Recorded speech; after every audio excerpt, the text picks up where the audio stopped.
So I am back here as we did a video here last year where we had the 6K Pro up against the FX6. I've got a Cinema 6K now, the Cinema Camera 6K, if I'm gonna say the whole name properly, and that's full frame. One of the big things that last year in the test we did last year was a 6K Pro isn't full frame. It was a Super 35. So now that I've got the Cinema 6K, I'm gonna try and do a shootout.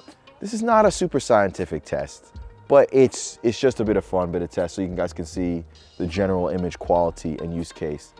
But the downsides of this camera is that it hasn't got internal ND, so I have to have a variable ND, and because of these the way variable NDs work, especially front of the lens ones, the cheaper stills ones, you can't really tell what stop it's on. So I'm gonna really have to trust my false color in this guy to keep me right.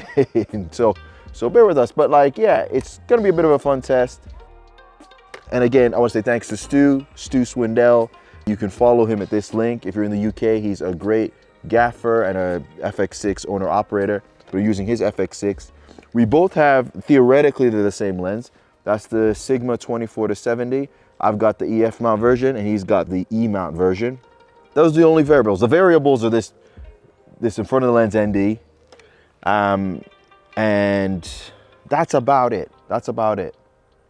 Well, enjoy the video, and we're gonna start now. Okay, camera speed, we're shooting at 24 and we are at f3.5, ISO 400. I have no idea what ND this is. And action.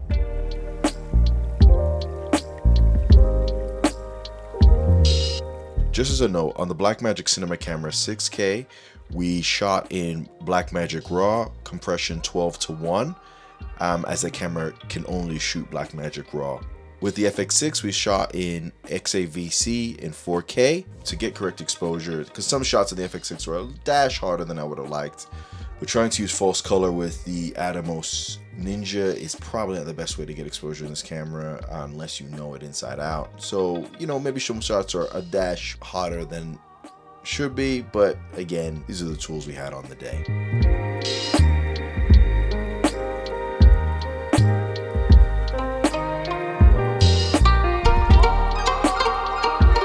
The color temperature throughout the whole day was on 5600.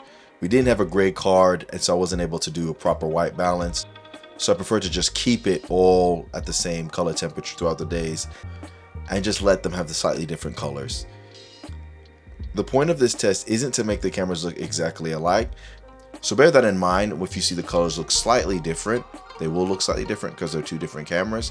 And I didn't want to grade the cameras to look exactly alike. I wanted to get a base look as quickly as possible and judge the cameras on that, as opposed to spending hours grading the footage, because I'm not a colorist.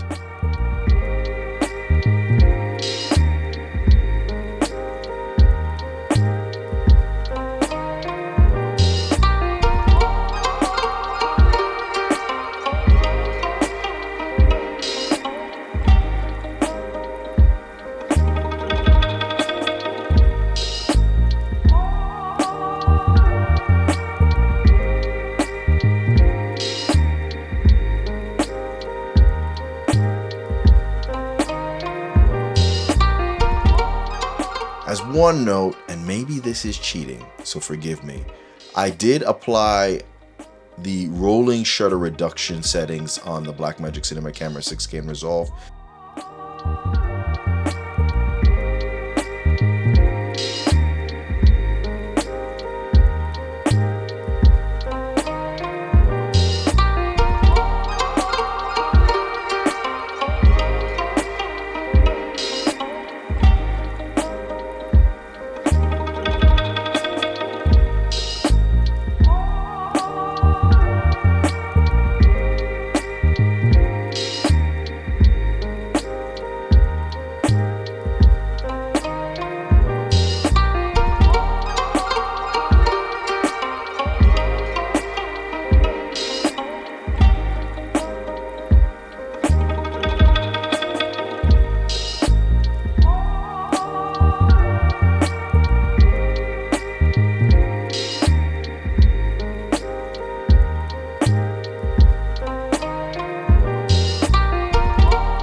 Cinema 6K in DCI E17.9, which is the full frame, which should be the same focal distance and the same shot size as the FX6. It only goes up to 48 frames a second, whereas the FX6 goes up to 60 frames a second. But then I know if you do a slight crop in, it goes up to 120. So slow motion, this is miles better. I think it's really about, you know, your shooting style, right? You know, choose a camera that you feel works for you. The FX6, if you're a working camera operator and you just want something that covers every base, then this camera is far superior. It's far superior because not because of the image. Now the image is a subjective thing. I'm not gonna say which one I prefer, but it's not about just the image. When you're thinking of your camera purchase, there's so much other things than just how it looks. All these cameras these days, they look very similar in my opinion. You know, it's down to taste.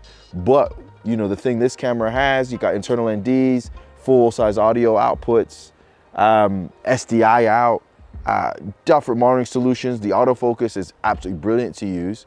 You're just thinking about all these elements. It's all the other stuff. But if you're just looking for a low cost, amazing looking image, then I'd say these guys are always the way forward. I mean, this costs a fourth what that costs, or a third.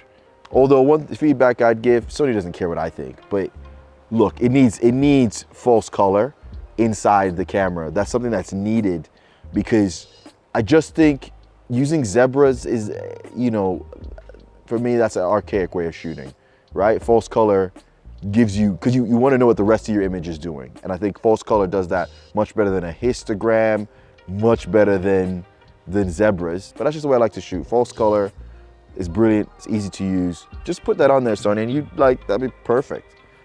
Now we're gonna be heading to an indoor location, so next time you see us, we're gonna be inside. So we are now inside. We have found a lovely location here in the middle of Stoke-on-Trent. And yes, really rustic. You know, we took us some time to light it. It is lit. Because again, I just wanna light it to my taste and then see what it looks like on both cameras.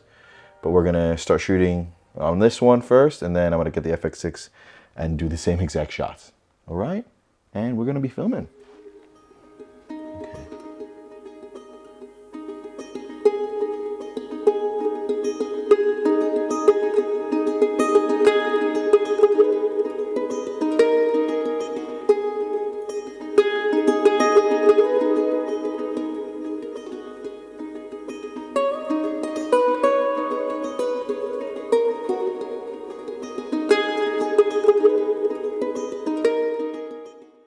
Even though this is an image comparison, I wanted to talk about the autofocus on the FX6. With the FX6 having such a poor screen, that autofocus really comes in handy because it allows you to, you know your shots are in focus most of the time. And it allowed me to shoot a lot quicker, as there were times where the 6K, because I missed focus, I needed to do a take again, and the FX6 I could just quickly shoot. That is the beauty of autofocus. But again, you need an autofocus lens to do that. And if you don't want to use an autofocus lens, then you don't have that feature.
So here is a blind test. Let me know which camera you think is which and which image you prefer.